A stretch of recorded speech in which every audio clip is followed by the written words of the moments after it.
Praise the Lord. Thank you Jesus. परमेश्वर का धन्यवाद हो आज के सुंदर समय के लिए। मैं सिर्फ आप सभी का मैं स्वागत करता हूं। परमेश्वर का धन्यवाद हो आज के इस इवनिंग सेशन के लिए। इसमें हम आज के परमेश्वर के वचन को सुनेंगे, कुछ खास बातों को सीखेंगे। कि जैसे कि फ़ोटो सर्कुलेट की गई थी, उस फ़ोटो में ये लिखा था कि मसीहियों हमारा भविष्य क्या है। हमारे आज संसार में हम देख रहे हैं कि बहुत सारी दिक्कतें चल रही हैं, बहुत सारे प्रॉब्लम्स चल रही हैं। तो इन प्रॉब्लम्स को, इन समस्याओं को मद्देनज़र रखते हुए मैं कुछ खास बातों को आपके बीच में रखना चाहूँगा। हाउस ऑफ प्रेयर कलीसिया के जितने भी मेंबर्स और भी यदि कोई इसको देख रहा है, इसको प्रार्थना पूर्वक देखे। आइए अपनी आंखों को बंद करें, आज के इस सेशन को शुरू करते हैं। प्रभु जी तेरा धन्यवाद, तेरा धन्यवाद, धन्यवाद हो प्रभु जी। तेरे जितने भी लोग हैं प्रभु जी आज इस सेशन में शामिल होते हैं, तेरे वचन को सुनते हैं खुदा बाप। इनके हृदय में प्रभु जी अपना प्रेम उड़ेल, अपना मसा उड़ेल खुदा बाप, ताकि तेरे वचन को सुन के अपने जीवन को प्रभु जी अच्छे से जीने पाए प्रभु जी। इनको बताए से आशीष और बरकत दे। मैं अपने आप को आपके हाथों में देता हूँ, सिर्फ तेरे वचन की सच्चाई को बताने पाऊँ, क्योंकि प्रभु वही तेरी इच्छा है खुदा बाप। होने दे पिता परमेश्वर, तेरी मर्जी पूरी होने पाए। यीशु के नाम से मांगते हैं, आमीन। एक बार फिर से आप सभी का स्वागत करना चाहूँगा। उम्मीद है कि आप सभी अपने अपने घरों में ठीक हैं। मुझे उम्मीद है कि आप सभी लोग अपने अपने घरों में आशीष पा रहे हैं, आप सभी अपने अपने घरों में प्रार्थना पूर्वक आगे बढ़ रहे हैं। और ये भी उम्मीद है कि आप रविवार को समय अनुसार आराधना में शामिल होते हैं, परमेश्वर के वचन को सुनते हैं। जिस प्रकार से मैंने बात की थी कि मसीहियों हमारा भविष्य क्या है। मसीहियों का यहाँ पे मतलब यह है कि जो लोग मसीह को अपना उद्धारकर्ता मानते हैं। क्योंकि ये मेरा टॉपिक लेने का जो मेरा मेन कारण ये था कि बहुत सारे लोग हम पे एलिगेशंस लगाते हैं, तुम लोग मसीह में हो तो तुम्हारे ऊपर ये प्रॉब्लम्स क्यों आ रही हैं, ये समस्याएं क्यों आ रही हैं। ठीक है, ध्यान देना, हम दुनिया में दो प्रकार के लोग हैं। एक वो लोग जो परमेश्वर पे विश्वास नहीं करते, परमेश्वर पे विश्वास करते हैं। तो अब ये समस्या दोनों प्रकार के लोगों पे आई हुई है। तो जब ये समस्या दोनों प्रकार के लोगों पर है तो वो किस प्रकार से इसको फेस करते हैं, आइए हम पहले देखेंगे। जो लोग विश्वास में नहीं है उनके लिए क्या है, और जो विश्वास में है उनके लिए क्या है। आइए हम निकालेंगे रोमियो की पत्री, उसका 8 अध्याय, उसका 18 से लेकर 30 वचनों को हम पढ़ेंगे। रोमियो की पत्री 8 अध्याय, उसके 18 से लेकर 30 वचनों को हम पढ़ेंगे। यदि आप अपने BSI हिंदी की बाइबल यूज़ करते हैं तो उसके आप देखेंगे, उसकी जो हेडिंग है वो हेडिंग ये है कि भविष्य में प्रकट होने वाली महिमा। भविष्य में प्रकट होने वाली महिमा। अगर आप ध्यान से देखें तो यहाँ पे पौलुस बड़ा ही क्लियर है अपने इन वचनों को लेके, क्योंकि वो जानता है कि वो किस हालात में रह रहा है, किस हालात में ये लेटर को लिख रहा है। उसी प्रकार हम जब इस वचन को सुनते हैं, हम भी अपने आसपास की सिचुएशन के बारे में बड़ी अच्छी तरह अवेयर हैं कि हम कैसे हालात में रह रहे हैं। वो भी परमेश्वर को फॉलो करने वाला था, हम भी परमेश्वर को फॉलो करने वाले हैं। तो इस वचन के अनुसार हम ये देखेंगे कि पौलुस हमें क्या संदेश देना चाहता है। इस वचन के थ्रू हम ये मोटिवेशन देखेंगे कि हमें क्या संदेश, एक्चुअली मैसेज क्या है हमारे लिए। आइए हम इन वर्सेस को पढ़ेंगे। कोई बात नहीं, आप समय लेके निकाला है आपने, तो परमेश्वर के वचन को बड़े ध्यान से शांतिपूर्वक सुने। यहाँ पे लिखा है, क्योंकि मैं समझता हूँ कि इस समय के दुख और क्लेश उस महिमा के सामने जो हम पर प्रकट होने वाली है कुछ भी नहीं है। क्योंकि सृष्टि बड़ी आशा भरी दृष्टि से परमेश्वर के पुत्रों के प्रकट होने की बाट जो रही है।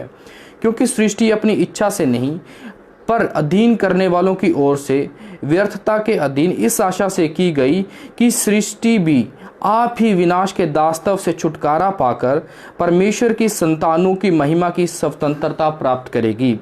क्योंकि हम जानते हैं कि सारी सृष्टि अब तक मिलकर कराहती और पीड़ाओं से पड़ी तड़पती है।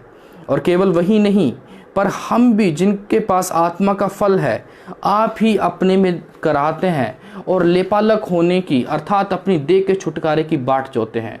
इस आशा के द्वारा हमारा उद्धार हुआ है। परंतु जिस वस्तु की आशा की जाती है, जब वह देखने में आए तो फिर आशा कहाँ रही। क्योंकि जिस वस्तु को कोई देख रहा है उसकी आशा क्या करेगा। परंतु जिस वस्तु को हम नहीं देखते, यदि उसकी आशा रखते हैं तो धीरज से उसकी बाट जोहते भी हैं। इसी रीति से आत्मा भी हमारी दुर्बलता में सहायता करता है, क्योंकि हम नहीं जानते कि प्रार्थना किस रीति से करना चाहिए, परंतु आत्मा आप ही ऐसे आहें भर भर कर जो बयां से बाहर है हमारे लिए विनती करता है, और मनों को जांचने वाला जानता है कि आत्मा की मनसा क्या है, क्योंकि वह पवित्र लोगों के लिए परमेश्वर की इच्छा के अनुसार विनती करता है। हम जानते हैं कि जो लोग परमेश्वर से प्रेम रखते हैं उनके लिए सब बातें मिलके भलाई ही को उत्पन्न करती हैं, अर्थात उन्हीं के लिए जो उसकी इच्छा के अनुसार बुलाए हुए हैं।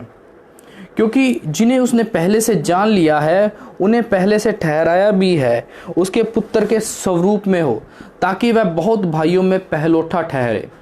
फिर जिन्हें उसने पहले से ठहराया उन्हें बुलाया भी, और जिन्हें बुलाया उन्हें धर्मी भी ठहराया है, और जिन्हें धर्मी ठहराया उन्हें महिमा भी दी है। परमेश्वर इस वचन के द्वारा आप सबको आशीष दे।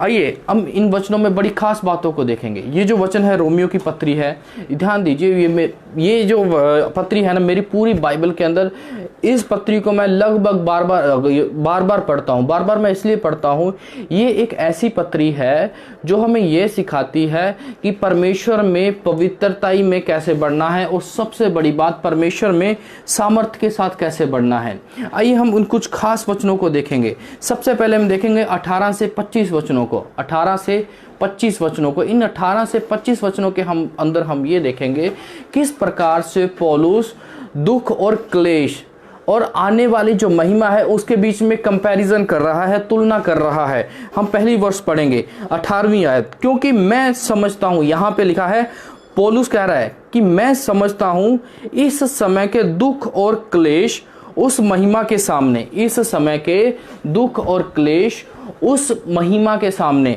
यानी प्रेजेंट में जो दुख और क्लेश जो अभी हमारे ऊपर जो समस्याएं, या बोलो किसी भी प्रकार का अभी महामारी चल रही है, समस्याएं चल रही है, भूकंप आ रहा है, तूफान आ रहे हैं, इस समय जो वर्तमान में हमारे जीवन में चल रहा है, इस समय के दुख और क्लेश उस महिमा के सामने जो हम पर प्रकट होने वाली है कुछ भी नहीं है। यहाँ पे इस सेंटेंस के अंदर, इस वर्ष के अंदर दो चीजें हैं। सबसे पहले पास्ट टेंस, फिर है प्रेजेंट टेंस है, फिर फ्यूचर टेंस के बारे में बात की है। प्रेजेंट जो हम जी रहे हैं, जिस हालात में अभी हैं, और एक जो निश्चित बात बताई गई है वो है फ्यूचर, जिसके बारे में हम देखते हैं कि पौलुस ये बता रहा है कि एक निश्चित, एक पक्की चीज है जो फ्यूचर में होने वाली है। वो क्या है? वो सिर्फ और सिर्फ उन लोगों को महसूस होगी, उन लोगों के लिए होगा जो मसीह में है। ध्यान दीजिए, यहाँ पे पौलुस कहता है, क्योंकि मैं समझता हूं इस समय के दुख और क्लेश उस महिमा के सामने जो हम पर प्रकट होने वाली है कुछ भी नहीं है। सबसे पहले तो ये प्रश्न आता है, तो क्या प्रश्न आता है कि क्या हमें कोई आशा है?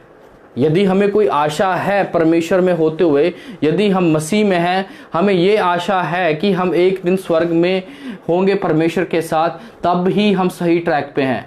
यदि आप सोचते हैं कि हम मसीह में हैं किसी सिर्फ आशीषों के कारण या सिर्फ चंगाई के कारण, तो हम थोड़ा सा लगता है हम we are missing the mark. इस बात को समझिए। आइए आगे इन बातों को और पढ़ेंगे।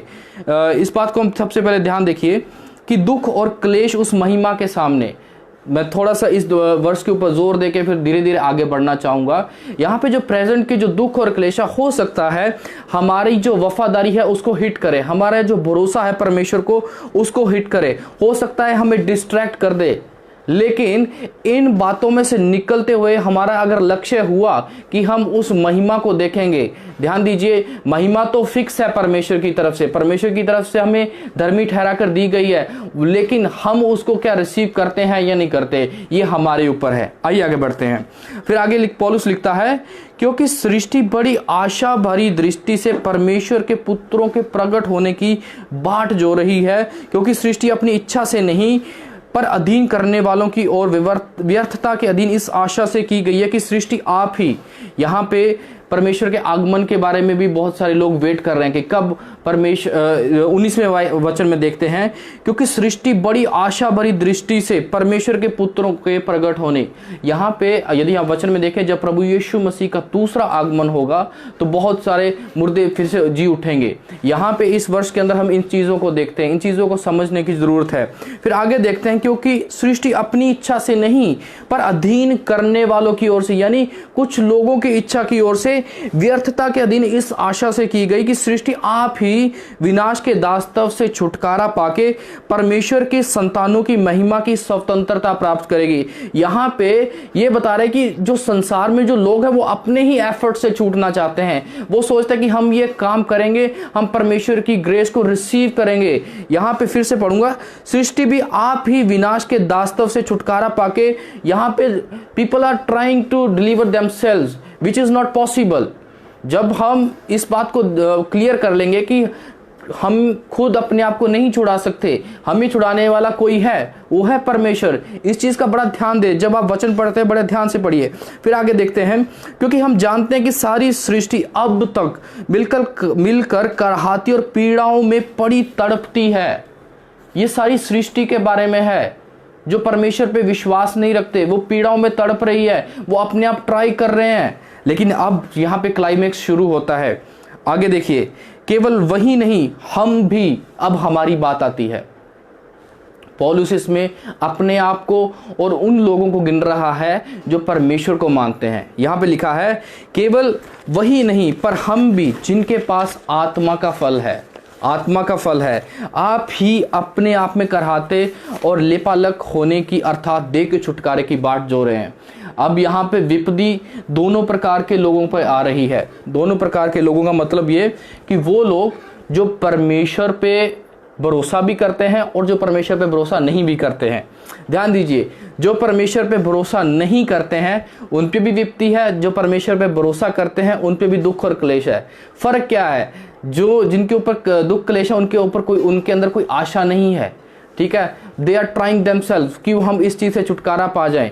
लेकिन जिनका भरोसा परमेश्वर पे है उनकी एक आशा है। आशा क्या है? ध्यान दीजिए, आप ही अपने में कराहते लेपालक होने की अर्थात अपनी देह के छुटकारे की बाट जोते हैं। हम भी मसीह लोग, हमारे बीच में भी बहुत सारे लोग होते हैं कि यार हमारे ऊपर क्यों आ रही है ये समस्या, ये छुटकारा क्यों नहीं होता इन चीज़ों से। पर आगे ध्यान दीजिए, 24वें वचन में इसका आंसर है, इस आशा के द्वारा हमारा उद्धार भी हुआ है, परंतु जिस वस्तु की आशा की जाती है वह देखने में आए तो फिर आशा कहाँ रही। यहाँ पे इस वर्ष के यदि डीप में जाएंगे तो आपको इंसान की फितरत के बारे में देखने को मिलेगा। यहाँ पे लिखा है, इस आशा के द्वारा हमारा उद्धार हुआ है। सबसे पहले हमें आशा पता होनी चाहिए। आशा किस बारे के बाद? आशा ये कहा गया है कि हम एक दिन परमेश्वर के साथ होंगे, उस महिमा में प्रवेश करेंगे, उसके राज्य में प्रवेश करेंगे। यदि हमें ये आशा नहीं है तो हम मसीहत में हैं, इस बात पे मैं प्रश्न उठा सकता हूँ, इस बात पे हम प्रश्न कर सकते हैं। यदि आप मसीहत में इस बात से आए हैं कि आशीष मिलती है, बरकतें मिलती, चंगाई मिलती है, तो फिर हो सकता है आप इन दिनों में आप डिस्ट्रैक्ट भी हो चुके होंगे, क्योंकि मेन पर्पस वो नहीं है। मेन पर्पस ये है कि परमेश्वर के हम राज्य में प्रवेश करें। देखिए, वो एक ऑटोमेटिक प्रोसेस है। जब हम परमेश्वर के साथ जुड़ जाते हैं तो ये सब फेस करने के लिए परमेश्वर हमें सामर्थ देता है। इन वचनों को ध्यान से पढ़िए, इस आशा के द्वारा हमारा उद्धार हुआ है। यहाँ पे ये नहीं लिखा है कि इस आशा के द्वारा हमारा उद्धार होगा। जब हमें आशा है कि हम परमेश्वर के साथ होंगे और उसकी प्रोसेस के अकॉर्डिंग प्रभु यीशु मसीह को अपना उद्धारकर्ता ग्रहण करेंगे, तो तब हमें हमारा उद्धार हो जाता है। परंतु जिस वस्तु की आशा की जाती है, मैं बात कर रहा था इंसानी फितरत की।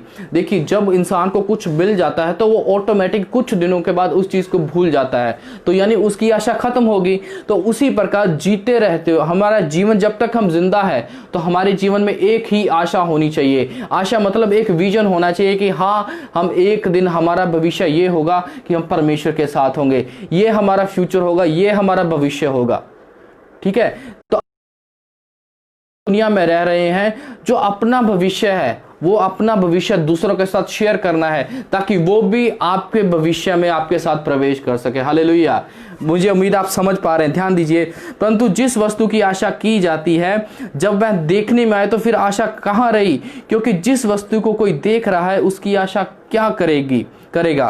परंतु जिस वस्तु को हम नहीं देखते, यदि उसकी आशा रखते हैं तो धीरज से उसकी बाट जोते हैं।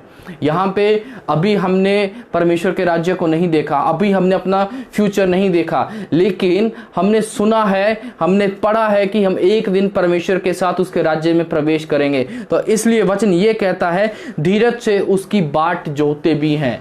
धीरज है एक पवित्र आत्मा का फल। बिना पवित्र आत्मा के हम उसके फलों को नहीं ले सकते। पवित्र आत्मा में यदि हम हैं, परमेश्वर में हैं, तो पवित्र आत्मा हमें आता है तो हमें धीरज रखना सिखाता है। ये परमेश्वर का वचन है। आइए जब हम पवित्र आत्मा के बारे में बात करें, अब देखते हैं आगे पवित्र आत्मा हमारी कैसे हेल्प करता है। इसी रीति से आत्मा भी हमारी दुर्बलता में सहायता करता है, क्योंकि हम नहीं जानते प्रार्थना किस रीति से करना चाहिए, परंतु आत्मा आप ही ऐसे आहें भर भर कर जो बयां से बाहर है हमारे लिए विनती करता है। इस रीति से आत्मा भी, अब यहाँ पे शुरू से अगर यहाँ तक पढ़ें तो पौलुस जो है आने वाली महिमा के बारे में बता रहा है, हमारे आने वाले जीवन के बारे में बता रहा है। वो कहना कि ये चाहता है कि हम एक दिन परमेश्वर के राज्य में प्रवेश करेंगे जो आज के दुख क्लेश से भी अति सुंदर। मैं बहुत बार एग्जांपल लेता हूं कि जब एक बच्चा पैदा होता है, महिला के जो एक पीड़ा होती है, उस पीड़ा के बाद जब वो जीवन को देखती है ना, तो वो उस पीड़ा को भूल जाती है। ये उससे भी उत्तम होगा जो आज हम जी रहे हैं। ये एक प्रोसेस है, आप समझिए इस बात को। यदि आप इसमें से खड़े होकर निकले, आप परमेश्वर के राज्य में प्रवेश करते हैं, तो आपका स्वागत किया जाएगा। यदि आप इसमें जो शब्द है महिमा, महिमा का शब्द मतलब यह है ऑनर, प्रेज। आपको आदर के साथ, दूसरे पत्रस के एक किताब में पढ़ेंगे, वहां पे लिखेंगे परमेश्वर के राज्य में आदर के साथ प्रवेश किया जाएगा। ठीक है, फिर आगे हम पढ़ते हैं, इसी रीति से आत्मा भी, परमेश्वर ने हमें अकेला नहीं छोड़ा है। इस बात को हमेशा याद रखें, क्योंकि आत्मा ही है जो हमारी सहायता करती है, आत्मा ही हमें सिखाती है। हो सकता है कि हम इस महामारी के टाइम में, इस प्रॉब्लम के समय में, इस जो भी समय चल रहा है उसमें हमारा विश्वास थोड़ा सा लो हो जाए, हम थोड़े से परेशान हो जाए, हमारे साथ ये हो रहा है वो हो रहा है, हम प्रार्थना करनी भी भूल जाएं। पर ध्यान दीजिए, बिना पवित्र आत्मा के हम प्रार्थना भी नहीं कर सकते। तो इसलिए पवित्र आत्मा को अपने अंदर रखें, पवित्र आत्मा को अपना जीवन दे, क्योंकि पवित्र आत्मा जानता है कि सही प्रार्थना कैसे करनी है। पवित्र आत्मा जानता है कि हमने परमेश्वर के साथ कैसे कम्युनिकेशन रखना है, कैसे संचार रखना है। इन बातों को सिर्फ पवित्र आत्मा ही सिखा सकता है। आगे देखते हैं, और मनों को जांचने वाला जानता है कि आत्मा की मनसा क्या है। हमारी आत्मा की मनसा क्या है हम नहीं जानते, इसलिए कोशिश करें जितना भी हो सके, try to bring your spirit under the influence of the Holy Spirit. ठीक है, जितना हो सके पवित्र आत्मा के नीचे अपने आप को करें। फिर लिखा है, क्योंकि वह पवित्र लोगों के लिए परमेश्वर की इच्छा के अनुसार, परमेश्वर की इच्छा जानना अपने आप में एक बहुत बड़ी बात है। प्रभु के दास रवि जकरियास ने एक बात की कि इससे बड़ी बात नहीं है कि आपको पता लग जाए कि आपके जीवन का लेखक परमेश्वर है। समझ आ रही मेरी बात? इससे बड़ी बात नहीं हो सकती जब आपको पता लग जाए कि आपको जीवन को लिखने वाला कौन है, आपके जीवन में होने वाली बातें कौन कर रहा है। यहाँ पे जब परमेश्वर की इच्छा के अनुसार सब कुछ हो रहा है तो हम क्यों चिंता करें। आगे हम देखते हैं 28 वचन, हम जानते हैं कि जो लोग परमेश्वर से प्रेम रखते हैं उनके लिए सब बातें मिलके, ध्यान दीजिए, यदि आप परमेश्वर से प्रेम रखते हैं, सब बातें मिलके, सब मतलब सब, A to Z, ठीक है, हर प्रकार की बात मिलके आपके लिए भलाई पैदा करेगी। आज हो सकता है कि हमारे जीवन में थोड़ा लो फाइनेंशियल स्टेटस चल रहा हो, पर वो महिमा का कारण होगा। मैंने हमारी कलीसिया में देखा है कि इन दिनों में भी परमेश्वर ने उन्हें आशीषें दी हैं। ठीक है, हर एक बात मिलके भलाई पैदा करेगी। हो सकता है हम वो भलाई समझ नहीं पा रहे हैं, आपके रिश्तेदार वो भलाई को नहीं समझ पा रहे हैं, पर एक बात ध्यान रखिए कि विश्वास के द्वारा उसमें आगे बढ़ते जाइए। यही हमारे लिए सबसे बड़ी बात है। आगे देखते हैं, अर्थात उन्हीं के लिए जो इच्छा के अनुसार बुलाए हुए हैं, क्योंकि जिन्हें उसने पहले से जान लिया है उन्हें पहले से ठहराया भी है कि उसके पुत्र के स्वरूप में हो, यानी यीशु मसीह के स्वरूप में हो, ताकि वह बहुत भाइयों में पहलोठा ठहरे। यहाँ पे पहलोठा किसको बोला गया है? यीशु मसीह को बोला गया है। इस वर्ष को थोड़ा सा ध्यान से पढ़ेंगे। Let me explain to you this verse. यहाँ पे लिखा है, क्योंकि जिन्हें उसने पहले से जान लिया है उन्हें पहले से ठहराया भी है उसके पुत्र के स्वरूप में। अब ध्यान दीजिए, बड़े ध्यान से सुनिए कि उसने वो हमें ये चाहता है कि हम पुत्र के स्वरूप में, यानी यीशु मसीह के जैसे हो जाएं, उसकी भाइयों में हो जाएं, मतलब प्रभु यीशु मसीह के साथ हो जाएं, प्रभु यीशु मसीह के जैसे हो जाएं। और हम जितने भी जब एक जैसे हो जाएंगे तो परमेश्वर ये चाहता है कि हम सबका पहलोठा कौन हो? यीशु मसीह हो। यानी हम सब के ऊपर कौन हो? यीशु मसीह हो। बिना यीशु मसीह के हम उसके धर्म राज्य में प्रवेश नहीं कर सकते। यहाँ पे इस चीज को समझने की जरूरत है। यानी परमेश्वर ये चाहता है कि जैसे उसने अपना इकलौता बेटा दिया, हम बचाएंगे तो वो ये चाहता है कि हम दूसरों को भी बचाएं। यहाँ पे एक मिशन का चैलेंज दिया गया है हमें, भाइयों में पहलौठा ठहरे। प्रभु यीशु मसीह को वो पहलौठा ठहराना चाहता है। वो चाहता है कि जितने ज़्यादा हो सके उसके राज्य में प्रवेश करने पाए। और आखिरी आयत, फिर जिन्हें उसने पहले से ठहराया उन्हें बुलाया भी है, और जिन्हें बुलाया उन्हें धर्मी भी ठहराया है, और जिन्हें धर्मी ठहराया है उन्हें महिमा भी दी है। हालेलुया। इस बात को ध्यान दें कि अगर परमेश्वर ने आपको बुलाया है, आप परमेश्वर के पीछे चल रहे हैं, तो परमेश्वर ने आपको धर्मी ठहराया है। जब भी बाइबल पढ़ें तो बड़े ध्यान से बाइबल पढ़ें, क्योंकि जब आप बाइबल को ध्यान से पढ़ते हैं तब आपको अपनी लाइफ के 80%, मैं 80% नहीं 100% डिसीजन आपको लेने आ जाएंगे। आपकी प्रार्थना का सिस्टम बदल जाएगा, आपको प्रार्थना करनी आ जाएगी। अब ध्यान दीजिए, यहाँ पे लिखा है जिन्हें उन्हें धर्मी भी ठहराया, और जिन्हें धर्मी ठहराया उन्हें महिमा भी दी है। धर्मी कैसे ठहरते हैं? पिछले 1-2 वीडियोस में मैंने बताया था। परमेश्वर के वचन में से धर्मी ठहरना यानी प्रभु यीशु मसीह को अंगीकार किया, आप धर्मी ठहर गए। और यहाँ पे लिखा है और उन्हें महिमा भी दी है। परमेश्वर ने महिमा आपको दे दी है। अब ध्यान दीजिए, अब कुछ खास बातों को एंड में आपको बताना चाहूँगा। ये वो महिमा है, यदि आप लास्ट वर्ष को देखेंगे तो वो महिमा से एंडिंग हो रही है, और शुरुआत की वर्ष देखें तो वो भी महिमा से शुरू हो रही है। ये पूरा का पूरा गद्यांश महिमा से शुरू होकर महिमा पे खत्म हो रहा है। ठीक है, शुरू में पौलुस ये बात कर रहा है और क्लेशों से बढ़कर है महिमा, और एंड में वो फिनिश करता है कि वो महिमा तो हमें दे दी गई है, बस हमने उसको विश्वास के साथ जीना है, खराई के साथ जी के आगे बढ़ते रहना है। अपनी डेजिग्नेशन को कभी भी ना भूलें। आप धर्मी ठहराए हुए हैं, आपके पास महिमा है। ठीक है, तो इसीलिए पौलुस हमें ये उत्साहित करता है कि दुख क्लेशों में ना घबराते हुए उसकी महिमा में प्रवेश करने के लिए महिमा आपको दे दी गई है। प्रवेश हम तभी हो पाएंगे जब हम इस देह को छोड़ेंगे आने वाले दिनों में। फिर जब हम परमेश्वर के राज्य में प्रवेश करेंगे तो उसकी आराधना करेंगे। ये है उस महिमा की बात। यदि आप इस वचन को, खासकर इस पैसेज को अगर आप उल्टा पढ़ें तो बड़े आपको खास ध्यान देने को मिलेगा। 29 से 30 वचन को हम देखेंगे कि परमेश्वर और यीशु मसीह के बारे में हम देखते हैं कि परमेश्वर ने किस प्रकार यीशु मसीह के द्वारा हमें धर्मी ठहराया। फिर 26 से 28 वचन को देखते हैं कि किस तरह से पवित्र आत्मा हमारी सहायता कर रही है, और 25 से 18 वचन को हम देखेंगे कि पवित्र आत्मा के हेल्प लेते हुए हमने किस तरह से दुख क्लेशों को पूरा करते हुए, दुख क्लेशों से हटते हुए उस महिमा में प्रवेश के लिए तैयारी करनी है। हालेलुया। मुझे उम्मीद आपको ये समझ आ रहा होगा। यदि आपको आज का ये वचन समझ में आता है कि आपका फ्यूचर परमेश्वर के साथ है, बोलिए मेरा फ्यूचर परमेश्वर के साथ है। हालेलुया। यदि आपको ये चीज समझ में आती है कि मेरा फ्यूचर परमेश्वर के साथ है, तो आप पीछे नहीं हट सकते। आप पीछे नहीं हट सकते, क्योंकि आपको पीछे हटने का कोई ऑप्शन ही नहीं बचता है, क्योंकि आप धर्मी ठहराए जा चुके हैं। आपको ऊपर ना तो किसी पाप का हक है, ना किसी बीमारी का हक है। आपने परमेश्वर के मसा में बढ़ना है। जितना हो सके परमेश्वर में बढ़े। आइए अपनी आंखों को बंद करें। यदि आपको वचन समझ में, हालेलुया हालेलुया। प्रभु तेरा धन्यवाद करते हैं खुदा बाप तेरे बंदों के लिए। प्रभु जी जिन्होंने तेरे वचन को सुना, खुदा बाप इनको आशीष और बरकत दे पिता, होने दे पिता परमेश्वर। इनके जीवन में तेरी महिमा होती रहे प्रभु जी। वो महिमा इस वचन के अनुसार प्रभु ये देखने पाए, होने दे पिता परमेश्वर। इनको प्रभु फेथफुल बना, इनको वफादार बना, अपने विश्वास से डगमगाने ना पाए प्रभु जी। पवित्र आत्मा के द्वारा इनको सिखा कैसे प्रार्थना करनी है तेरे बेटे के द्वारा प्रभु जी। इनको औरों के दुखों को तोड़ने के लिए बना प्रभु जी। यीशु मसीह के नाम से ये दूसरों के प्रॉब्लम सॉल्वर होने पाए। यीशु मसीह के नाम से प्रभु ये दूसरों को बचाने वाले होने पाए प्रभु जी।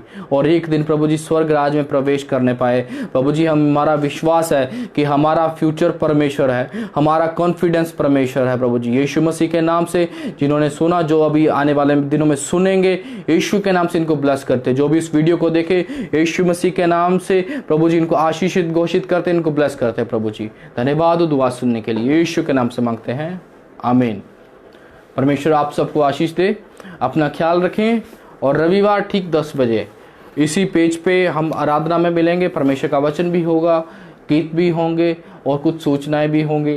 कोई भी रूमर्स पे बिलीव नहीं करना है, ठीक है। अपना ध्यान रखना, जो सूचना हम आपको देंगे कि कैसे कलीसिया आराधना होगी, ये चीज़ों का आपने ध्यान रखना। परमेश्वर आप सबको आशीष दे। Stay blessed.